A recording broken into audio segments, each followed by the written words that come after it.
That hurt. Now, one thing that did upset me before we move on, and it wasn't Jeff Carlisle's headline necessarily when he broke the Reyna Berhalter story.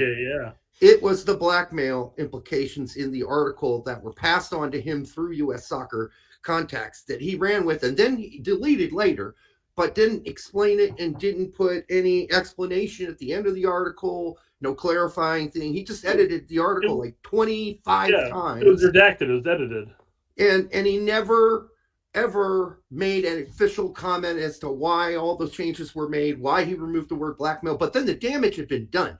Then 38,000 articles were written with the blackmail headline. And we still hear it today, though. That's we do. Yep. Problem. Never going to go away. And I got a problem with it. And listen, I don't know Jeff. I know others. We've had a long relationship with Stephen Goff. He's been on the show, blah, blah, blah. We know, Brian Schroeder. We know a lot of those people in that community. But that one really peeved me. And I don't know how you felt about it or if you saw that. But, I don't even know if you know Jeff Carlisle. But that one. I know Jeff. And I've had him on the Soccer OG.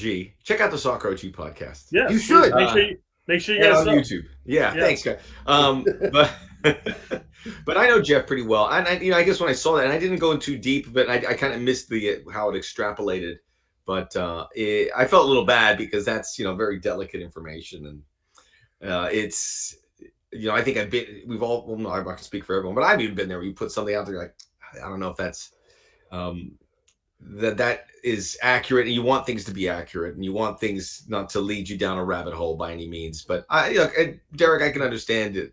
Your unhappiness with that, but I guess my first thing I felt bad because I don't think he would have put that intentionally. I'm sure probably feels pretty bad as a journalist to have done that. But I think then when you come on Herc and Seb's show, then you come out and you say, when they're talking to you about it and you've already edited the article, you say, listen, I got that part wrong. Maybe I stepped too far. And that's what I was expecting from Jeff, knowing people who know him and have known him for a long time and reading his articles for years. And being a former journalist myself, that's what I would have expected. Of course, journalism's changed in the last. Yeah, well, and I think also he probably, many times you confer with people and they say, don't bring it up because you want it to kind of maybe go away, or maybe that was in play. But knowing Jeff, I think that'd be something he'd fess up. It makes it easier for you too, but yeah, maybe a missed opportunity. Well, and it's also possible that it's contact or a source with U.S. Soccer who may have shed the information upon him use the term blackmail at the time. That's true. That's what we thought. Maybe you have to reject. You remove it at that point. Personally, though, again, the problem is that when that article first hit, everybody reads the title, reads a little sub paragraph underneath it, and that's legitimately it. And they don't go back 3 months later to take a look to see, is it still blackmail? Oh no, it's not blackmail anymore. Okay, so that's I guess that's our beef with that whole thing. Yeah. It was weird when the one thing I registered, because I think I said blackmail once, and I go, the semantics of it all, where you're like, okay, what do we use here? Because it's kind of in that area, but to call it that would to really, stamp it something that I don't think anyone wanted to stamp it. Right. I didn't want to. I wanted to find the right phrase that we could use to explain what has been happening here, and a lot of people just immediately went to that word, and it's unfortunate. But it was such a unique circumstance; it was really hard to classify. Yeah, but I think, as you said, it's a sensitive issue. So I think you err on the side of being sensitive. Yeah. Yes. Yeah. Okay. Good. Well, I'm glad. Even here, though, one of the Nottingham Forest guys watches Forest TV. Forest. Oh yeah, they're still saying something TV. I think other people, and I think they would have come up with that on their own without sort of connecting it to Jeff's article. I think that is how some people would have viewed it when they see they look at it all and go, I'm going to call this blackmail. So, yeah. Well, no, I mean, after Jeff's article, there were literally thousands of articles written, thousands, hundreds written using the same terminology. And so now if you do research and you look up that incident, all you find are articles that say blackmail in it. So I always felt that with blackmail, you're always getting something in return. In this situation, she wasn't. I say she. I guess the Reynas weren't necessarily trying to get anything from Berhalter at that point, except for to get him fired or not rehired, I guess. And then that doesn't. I mean, usually it's like if you're blackmailing somebody, you're getting something in return, like payment, or you're getting some benefit or whatever. It's the legal term, the legal definition. Yeah.